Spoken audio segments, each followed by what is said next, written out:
हरे कृष्णा मेरे प्यारे दोस्तों, आई होप आप लोग सब बहुत अच्छे होंगे। तो फिर से आपका वेलकम है मेरी नई वीडियो में। तो जो लोग पुराने हैं वो तो जानते हैं, जो लोग नए हैं उनको मैं बता देती हूँ कि मैं कहानियां सुनाती हूँ जो कि आपके रियल एक्सपीरियंसेस होते हैं, भगवान से लेके, उनके चमत्कार से लेके या उनकी प्रेजेंस फील करने से लेकर। अब आज की कहानी क्या है? आज की कहानी है दिल्ली के राहुल की। राहुल जो जिनकी एज 35 इयर्स ओल्ड थी। जो नॉर्मली हमारा सोशल नॉर्म है वो कहता है कि 26 to 30 हमारी शादी हो जानी चाहिए। कुछ ऐसा ही किस्सा हुआ उनके साथ, क्योंकि प्रेशर बहुत क्रिएट हो रहा था शादी के लिए।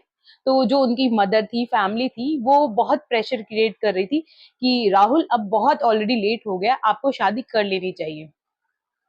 तो राहुल जो दिल्ली का रहने वाला था, उनको लड़की समझ में आ नहीं रही थी और उन्होंने अपनी प्रोफाइल बना रखी थी शादी.com पे, जीवनसाथी.com, बहुत सारी ऐसी वेबसाइट्स पे बना रखी थी प्रोफाइल। तो उनकी लाइफ में एक लड़की आती है जो कि राजस्थान की होती है। तो वो उस ऐप के थ्रू ही बात करते हैं, आपस में मिलते हैं और उसके बाद वो शादी के लिए डिसाइड कर लेते हैं।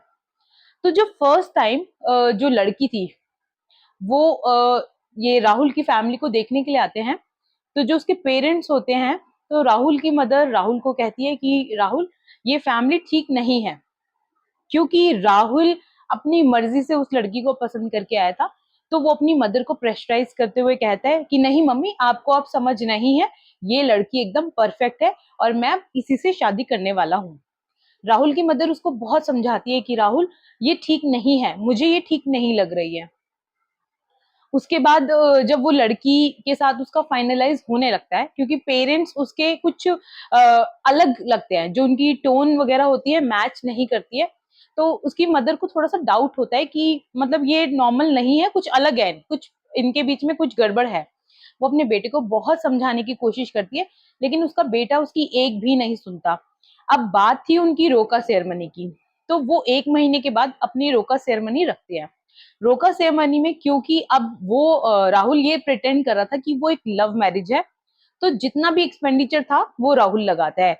अब राहुल जो लगाता है, उसको एक गोल्ड का नेकलेस वगैरह जो भी ज्वेलरी देता है वो सब दे देता है।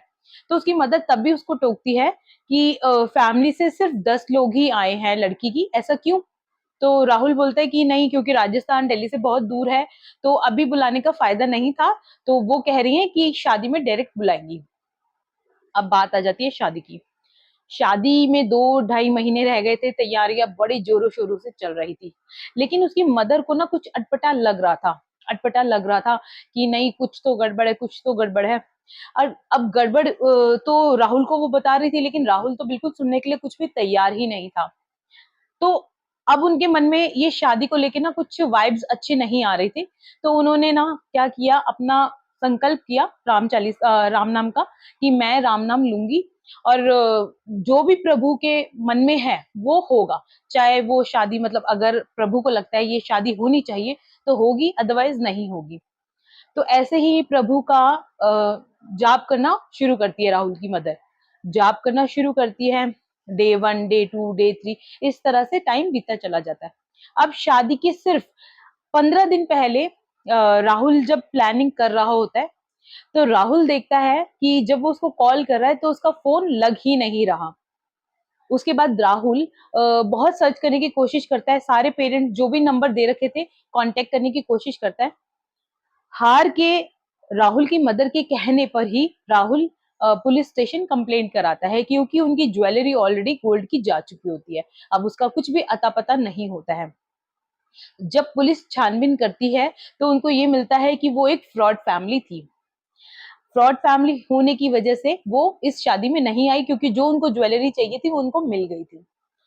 अब राहुल की मदर ये एक्सपीरियंस करती है कि सिर्फ उन्होंने जो अपना भगवान जी को कहा था कि भगवान जी अब सब आपके हाथ में है, क्योंकि मुझे चीजें ठीक नहीं लग रही है, अगर आपको ऐसा लगता है चीजें ठीक है तो इनकी शादी हो जाए, अदरवाइज ना हो। तो सिर्फ राम नाम का एक जप और कुछ पूजा पाठ से राहुल की जिंदगी कुछ बिगड़ने से पहले सही हो गया सब कुछ लाइफ में उनकी।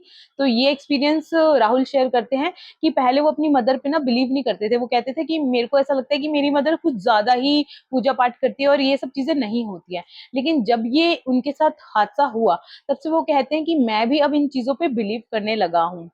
तो अगर आपको ये लगता है कि आपके पास भी कोई ऐसी एक्सपीरियंस है या स्टोरी है, तो मेरी नीचे दी गई मेल आईडी पे जरूर शेयर करना।